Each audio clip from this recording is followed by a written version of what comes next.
এই কি ফুলকুমারী? ফুলকুমারী এখনো কিভাবে সুস্থ অবস্থায় দাঁড়িয়ে আছে? ওর কেন কিছু হচ্ছে না? তার মানে কি আমার মেশানো ওই বিষে ফুলকুমারীর কোনো কাজ করেনি? কিন্তু সেটা কি করে হতে পারে? দাসীটা বলল ওই বিষ এমন এক বিষ যে ওই বিষ যদি কোনো মানুষের শরীরে প্রবেশ করে তাহলে আর কোনোভাবে বেঁচে থাকা সম্ভব নয়, সে মুহূর্তের মধ্যে মৃত্যুবরণ করবে। কিন্তু তারপরে ফুলকুমারী সেই বিষে কিভাবে এরকম স্থির হয়ে দাঁড়িয়ে আছে? একে হঠাৎ করে আমার শরীরটার মধ্যে এমন খারাপ লাগছে কেন? এই পায়েসটা খাওয়ার সাথে সাথে আমার আমার মাথাটা কেমন যেন ছিমছিম করছে। এমনটা কেন হচ্ছে? আমি তো কিছু বুঝতে পারছি না, মাথাটা বড্ড যন্ত্রণা করছে। একি ফুলকুমারীর মুখ দেখে তো মনে হচ্ছে ওর শরীরটা ভালো লাগছে না। তার মানে আমার তো সে কাজ করতে শুরু করেছে, না হলে এমনটা কেন হবে? দাসী, আমার শরীরটার মধ্যে বড্ড খারাপ লাগছে, যাও তো একটু জল নিয়ে এসো। আমার মাথাটা না বড্ড যন্ত্রণা করছে, মনে হচ্ছে এক্ষুনি মাথা ঘুরে আমি পড়ে যাবো। এক্ষুনি আমার জন্য জল নিয়ে এসো। পিতামশাই, হঠাৎ করে আমাকে ডাকলেন যে? এসো রাজকুমার, এসো। আমি তোমার জন্যই অপেক্ষা করছিলাম। আসলে একটি বিশেষ কারণে তোমাকে আমি ডেকেছি। আমার যে বয়স এবার হয়েছে, আমি তো আর এই রাজ্য একা সামলাতে পারছি না রাজকুমার। আমাকে এবার বিশ্রামের প্রয়োজন। কেন পিতামশাই, আপনার কি আবার শরীর খারাপ করেছে নাকি যে হঠাৎ করে আপনি বিশ্রামের কথা বলছেন? আমি কি একবার রাজবৈদ্যকে খবর পাঠাবো? না না রাজকুমার, তেমন কিছু না। আসলে আমি এবার পুরোপুরি বিশ্রামে যেতে চাইছি, আর এই রাজ্যের সব দায়িত্ব তোমার হাতে তুলে দিতে চাইছি। আর আমার বিশ্বাস এই রাজ্যকে তুমি সঠিকভাবে পরিচালনা করতে পারবে। আমি? কিন্তু পিতামশাই, আমার থেকে আপনি রাজ্যের ব্যাপারে সবকিছু ভালো বোঝেন, তাই আমার মনে হয় আপনি যেরকম ভাবে রাজ্য পরিচালনা করছেন তেমন ভাবে করুন। না না, সেটা বললে হয় নাকি? এখন তুমি বিবাহ করেছো, আর তাছাড়া যথেষ্ট বয়স হয়েছে তোমার। এবার যে তোমাকে এই রাজ সিংহাসনে অধিষ্ঠিত হতেই হবে। এই রূপনগর রাজ্যের নতুন রাজা হবে তুমি। আর এই স্বপ্নটাই তো আমি এতদিন দেখে এসেছি। মনে হয় এতক্ষণে কাজ হয়ে গেছে, কারণ ভেতর থেকে কেমন কারো কোনো সারা শব্দ তো পাচ্ছি না। উর্মিমালাকে কত করে বললাম আমাকে সাথে করে নিয়ে যেতে, তাহলে নিজের চোখে সবটা দেখতে পারতাম, কিন্তু সে তো আমাকে সাথে করে নিয়েই গেল না। যাই হোক, আমি বরং এখানেই দাঁড়িয়ে থাকি। উর্মিমালা ভিতর থেকে এলে সবটা জানতে পারবো। আর তাছাড়া আমি নিজে দেখলাম ওই দাসীকে আমাদের দেওয়া বিষ মেশানো ওই পায়েসের বাটিটা কক্ষের মধ্যে নিয়ে যেতে। আর উর্মিমালা যে মানুষ, তাতে করে ওই ফুলকুমারীকে পায়েসটা খাইয়েই ছাড়বে যে কোনো উপায়ে। কে কাকে কি খাইয়ে ছাড়বে দাসী? দাসী রানীমাকে হঠাৎ করে আসতে দেখে ভীষণ হকচকিয়ে যায় আর বড্ড ভয় পেয়ে যায়। কি হলো কি দাসী, আমাকে দেখে এমন ভয় পেয়ে গেলি যে? আর তাছাড়া তুই এখানে ভাবে দাঁড়িয়ে আছিস কেন বলতো? এ কি প্রতাপ, এ কি শুনলাম আজ তুমি নাকি রাজকাজ সম্পন্ন করেছো? হ্যাঁ দিদা, রাজ্যের সব দায়িত্ব তো এতদিন তো আমি সামলে এসেছি, আর আজও তো আমাকে সামলাতে হবে, তাই না? আর তাছাড়া তোমারও তো বয়স হয়েছে, তুমি আর কতদিন এভাবে রাজ্যপদ সামলাবে বলো তো? আর তাই আমি আবার আমার দায়িত্ব নিজের কাঁধে তুলে নিয়েছি। সত্যি বলছো প্রতাপ? তার মানে তুমি আবার স্বাভাবিক জীবনে ফিরে আসতে পেরেছো? ওই ফুলকুমারীকে তুমি ভুলে যেতে পেরেছো? আর তাছাড়া আমি ভীষণ খুশি হয়েছি। কি রে দাসী, তখন থেকে তোকে আমি এত প্রশ্ন করে যাচ্ছি, কিন্তু তুই আমার কোনো প্রশ্নের উত্তর দিচ্ছিস না যে? ঠিক আছে, তোকে কোনো প্রশ্নের উত্তর দিতে হবে না। আর তাছাড়া ফুলকুমারীর কক্ষের বাইরে দাঁড়িয়ে বা কি করছিস? ঠিক আছে, আমি এক্ষুনি ফুলকুমারীর কাছে গিয়ে দেখি কি হয়েছে কি ভেতরে। এই কথা বলে রানীমা ফুলকুমারীর কক্ষে যাওয়ার জন্য রওনা দেয়। এটা কি হলো? রানীমা তো ফুলকুমারীর কক্ষে চলে গেল, আর ওখানে উর্মিমালা রয়েছে। আর তাছাড়া এতক্ষণে মনে হয় ওই ফুলকুমারী অক্কা পেয়েছে। আর রানীমা গিয়ে যদি ফুলকুমারীর এই অবস্থা দেখে তাহলে তো আগে সন্দেহ করবে উর্মিমালাকে। আমি বুঝতে পারছি না উর্মিমালা এত বড় একটা কাজ করার পরও কেন এখন ওই ফুলকুমারীর কক্ষের ভেতরেই রয়েছে, কেন এখন সে বেরিয়ে আসলো না? যদি সে ওখান থেকে বেরিয়ে আসতো তাহলে তো রানীমার সন্দেহের তালিকায় তাকে পড়া লাগতো না।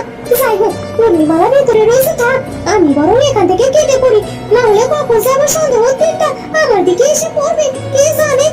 পালাই, আমি বরং এখান থেকে পালাই, আগে বাঁচলে পরে বাপের নাম। কিছু নয়, আসলে হঠাৎ করে মাথার ভেতরে কেমন যেন যন্ত্রণা করে উঠলো, তাই আর কি শরীরটা একটু খারাপ লাগছিল। আপনি চিন্তা করবেন না, দাসী আমাকে জল এনে দিয়েছে, আর জল খাবার পরে আমার শরীরটা এখন ভালো লাগছে। ও ও আচ্ছা, আসলে তুমি তো ঠিক মতো খাওয়া দাওয়া করো না, তাই তোমার শরীরটা সবসময় ক্লান্ত থাকে, আর এই জন্য হয়তো মাথাটা ধরেছে। তুমি ঠিক হয়ে যাবে। এটা এটা কি করে হতে পারে? আমি তো আমার নিজের চোখকেই বিশ্বাস করতে পারছি না। এই ফুলকুমারী কি করে বিষ খেয়েও ওই বিষ হজম করে ফেলতে পারে? ওর কোনো তো ক্ষতি হলো না, সামান্য একটু শরীর খারাপ লাগলো, তাও নাকি ওর শরীর দুর্বলতার কারণে। আর দাসী যে ওকে জল এনে খাওয়ানোর সাথে সাথে সুস্থ হয়ে গেল, তার মানে কি ওই বিষটা কোনো কাজ করেনি?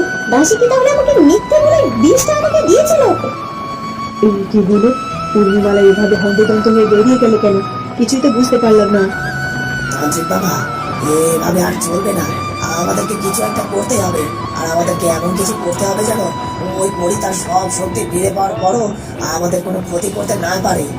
হ্যাঁ, আমরা একটি কাজ করতে গিয়েছিলাম, সে কাজে সফল হয়নি ঠিকই, কিন্তু তাই বলে এভাবে আমরা হার মেনে নেব না। না, আমাদের অন্যভাবে সামনের দিকে এগিয়ে যেতে হবে। সুমন, তুই ঠিকই বলেছিস। আমরা অযথা সময় নষ্ট করব না। আমাদের এই সময়ের মধ্যে এমন কিছু একটা করতে হবে যে ওই পরি অনেক শক্তিশালী হয়েও আমাদের কোনো ক্ষতি করতে না পারে। আমাদের অশুভ শক্তিকে আরো মজবুত করতে হবে। এতদিন তো আমি অনেক চেষ্টা করেছি, কিন্তু বারবার ব্যর্থ হয়েছি। আর তাই এবার আমাদেরকে অন্য উপায় চেষ্টা করতে হবে। আর তার জন্য আমাকে হাজির করতে হবে আমাদের এই অশুভ শক্তির কর্ণধারকে। আর আমার মনে হয় তাকে যদি আমরা একবার হাজির করতে পারি, তাহলে আমরা আমাদের শক্তিকে আরো শক্তিশালী করতে পারবো। না না, আমি কিছুই বুঝে উঠতে পারছি না। কি করে ওই ফুলকুমারী ওই বিষ খাওয়ার পরও এইভাবে সুস্থ থাকতে পারে? ওর কেন কিছু হলো না? তার মানে কি ও সাধারণ কোনো মানুষ নয়? যদি ও সাধারণ মানুষ হতো তাহলে তো ওই বিষের প্রভাব ওর মৃত্যু ঘটার কথা ছিল। তাহলে কেন সেটা ঘটলো না? আর তাছাড়া দাসী বা কোথায়? দাসীরও তো কোনো পাত্তাই পাচ্ছি না। কোথায় গেল দাসী? তখনই দাসী সেখানে এসে হাজির হয়। এই তো দাসী, এসে গেছিস, ভালো করেছিস। সেই কখন থেকে আমি তোকে খুঁজে চলেছি, কিন্তু তোর তো কোনো পাত্তাই পাচ্ছি না। আর তাছাড়া তুই আমাকে ওখানে একা রেখে এভাবে পালিয়ে গেলি কেন? আসলে আমি একটা বিশেষ কারণে ওখান থেকে চলে গিয়েছিলাম। তুই যে বিশেষ কারণে যাস না কেন সেটা শুনে আমার লাভ নেই। আগে তুই আমাকে বল, তুই আমাকে কি এমন বিষ এনে দিলি যে আমি এত কষ্ট করে ওই ফুলকুমারীকে সেটি খাওয়ালাম আর ফুলকুমারীর কোনো ক্ষতি হলো না? তাহলে কেন তুই আমাকে ওই বিষ এনে দিয়েছিলি বল? তাই দাঁড়িয়ে চাঁদের আলো উপভোগ করতে থাকে। রাজকুমার, দেখুন আজকে রাতের আকাশের চাঁদটা কি সুন্দর দেখাচ্ছে, দেখেই যেন একেবারে মন প্রাণ জুড়িয়ে যাচ্ছে। হ্যাঁ ফুলকুমারী, তুমি ঠিকই বলেছ। রাতের আকাশের চাঁদটা অনেক বেশি সুন্দর, কিন্তু চাঁদটা বড্ড দূরে রয়েছে, তাকে ধরা যায় না, স্পর্শ করা যায় না। কিন্তু এখন আমার কাছে সব থেকে বেশি সুন্দর হচ্ছে তুমি, আর তুমি তো আমার চাঁদ। কিন্তু আমার সামনে যে চাঁদটি দাঁড়িয়ে আছে তাকে তো আমি চাইলে স্পর্শ করতে পারবো, কারণ এই চাঁদটি তো আমার অনেক কাছে রয়েছে। রাজকুমার, এসব আপনি কি বলছেন? আপনার মুখে দেখছি কিচ্ছু আটকায় না। ফুলকুমারী রাজকুমারীর কথায় লজ্জা পেয়ে লাল হয়ে যায়। এই কি ফুলকুমারী, তুমি এভাবে লজ্জা কেন পাচ্ছ? আমি তো তোমার স্বামী, আর তোমার এইটুকু প্রশংসা আমি করতে পারবো না? হয়েছে, আর এত প্রশংসা করতে হবে না। কত রাত হয়েছে খেয়াল আছে?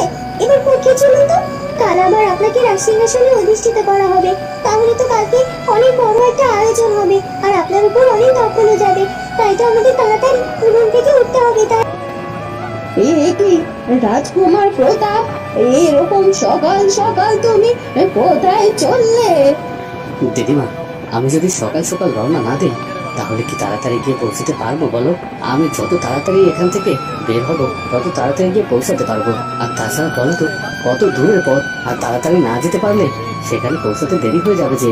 ও কাকেই বা সাথে করে নিয়ে রাজপ্রাসাদে ফিরবে, তার মানে কি প্রতাপ?